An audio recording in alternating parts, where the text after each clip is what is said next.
जी अस्सलाम वालेकुम। Welcome to Wahid associates ERP rice navigator.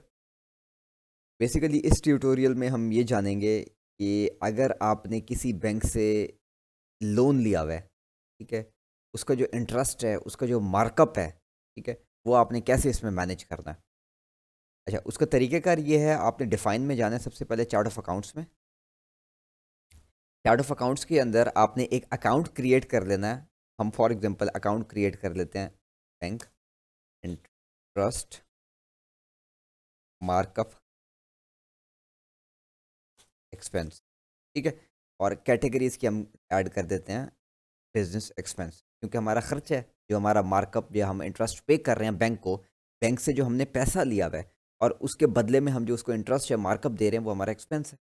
Business expense हमने कैटेगरी सेलेक्ट की और इसको सेव कर दिया, ठीक है। अच्छा, उसके बाद एक हम अकाउंट बना लेते हैं जो भी बैंक है, जैसे हम एज्यूम कर लेते हैं MCB bank. MCB bank markup payable account, मतलब जो हमने उसको मार्कअप एमसीबी बैंक को देना है, उसका पेएबल अकाउंट, और इसकी कैटेगरी हम रख देते हैं बैंक, ठीक है, जो कि आपने क्रिएट भी किया होगा, एमसीबी अल्फला जो भी है, उसको आप खाली बैंक नाम से क्रिएट कर लें या जिस भी नाम से चाहें। तो हमने एक बैंक का खाता बना दिया और इससे पहले हमने एक एक्सपेंस का बना दिया, ठीक है। अच्छा, उसके बाद आपने करना क्या है, आपने सबसे पहले, इसका तरीक़ेकार ये है, आपने अकाउंटिंग वोचर्स पे जाना है, उसमें आपने जनरल वोचर पे जाना है। अब जितना भी बैंक का मार्कअप है, जितना भी कैलकुलेट हुआ है, आपने उसकी यहाँ एंट्री पोस्ट करनी है। फॉर एग्जांपल हम कहते हैं 20,000 रुपये बैंक का मार्कअप हुआ है, तो हम यहाँ पे ऐड करेंगे bank interest markup expense account, जो अभी बनाया था बिजनेस एक्सपेंस में, वो सेलेक्ट करेंगे। डिस्क्रिप्शन में मैंने लिखा for example from 10 Feb 2025 to 14 Feb 2025 markup. जितनी भी रकम थी मार्कअप की, उसकी मैंने तफसील लिख दी। जितनी रकम है वो इस बैंक इंटरेस्ट मार्कअप एक्सपेंस खाते के नाम लगा दूंगा। मैंने कहा जी फ़र्ज़ करें 20,000 है, तो 20,000 रुपये इसके नाम लग गए, डेबिट हो गए। उसके बाद जो बैंक का खाता था, जैसे कि एमसीबी था, तो मैंने यहाँ पे एमसीबी सेलेक्ट किया और इसके खाते में मैंने 20,000 क्रेडिट कर दिया। ये मेरा एंट्री हो गई, इसको मैं सेव कर दूंगा। ये डेबिट और क्रेडिट की एंट्री हो गई। 20,000 रुपये यानी कि हमारा मार्कअप एक्सपेंस खाते को नाम लग गया, और जो एमसीबी बैंक का खाता था, उसका पेएबल खाते में वहाँ पे आउटस्टैंडिंग हो गया कि हमने इसका इतना पैसा मज़ीद देना है, ठीक है। इसको मैंने सेव कर दिया। अब इसकी क्या, अगर मैं अकाउंट रिपोर्ट्स में जाता हूँ, लेजर में जाता हूँ, यहाँ पर मैं मार्कअप का खाता खोलता हूँ बैंक्स का। डेट हम आज की ही रहने देते हैं इसको और जनरेट रिपोर्ट करते हैं। तो ये देखें 14 फरवरी, वोचर नंबर, ये तफसील आ गई। 20,000 रुपये देखें इसके खाते में। इस तरह से हम जितने जो जो मार्कअप हम पे कर रहे होंगे, वो इस एक्सपेंस खाते के नाम लगता रहेगा, ठीक है।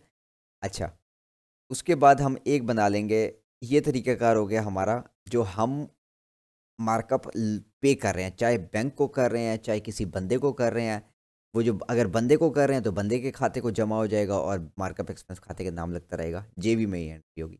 अच्छा, अब दूसरा सिनेरियो ये है कि हम मार्कअप लोगों से ले रहे हैं खुद, तो हम एक बना लेते हैं मार्कअप इनकम अकाउंट। वो था एक्सपेंस खाता, ये इनकम खाता, और इसकी कैटेगरी हम डालेंगे अदर इनकम एक्सपेंस, ठीक है। इसको मैंने सेव कर दिया। अब जब हमने इसको सेव कर दिया, इसका भी सेम तरीका है, अकाउंटिंग वोचर्स, जनरल वोचर, यहाँ पर आपने मार्कअप इनकम खाता, तफसील में आपने लिखा जी इनकम फॉर मंथ ऑफ जनवरी 2025, ठीक है।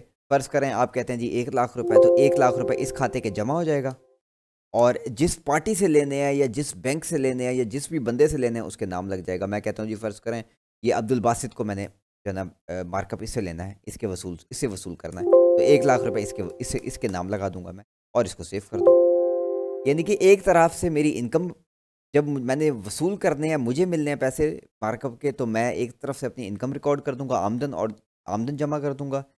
और दूसरी तरफ से जिस पार्टी से लेने हैं उसके नाम लग जाएंगे खाते में, ठीक है। और अगर मैंने पे करने हैं तो एक तरफ से जैसे अभी आपको एंट्री करके दिखाई, अगर मैंने बैंक को या मैंने किसी पार्टी को पैसा मार्कअप का देना है तो मैं क्या करूँगा, उस पार्टी के खाते के जमा कर दूंगा कि उसके पे करने हैं, और एक्सपेंस खाते के यानी कि खर्च का बैंक इंटरेस्ट जो मार्कअप का एक्सपेंस खाता बनाऊंगा उसके नाम लगा दूंगा।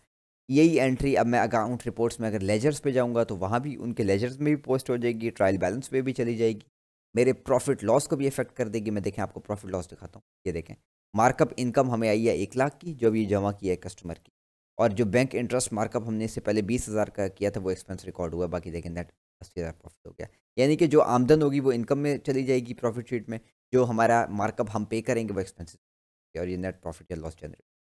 तो ये हमारा तरीक़ेकार है कि हम कैसे जो हमारा मार्कअप है, जो हमारा इंटरेस्ट का एक्सपेंस हम पे करते हैं या रिसीव करते हैं, उसको हमने कैसे मैनेज करना है। डिफाइन में चार्ट ऑफ अकाउंट में हमने पहले उसका खाता बना लेना है, ठीक है। खाता बना के हमने अकाउंटिंग वोचर्स पे चले जाना है, हमने जनरल वोचर पे चले जाना है, यहाँ पे हमने एंट्री पोस्ट कर देनी है, एक खाते के बनाम एक के जमा, ठीक है। और उसी की बेस पे हमें सारी वो लेजर में हर जगह वो पोस्ट, ठीक है। इसी के साथ अपना ख्याल रखें।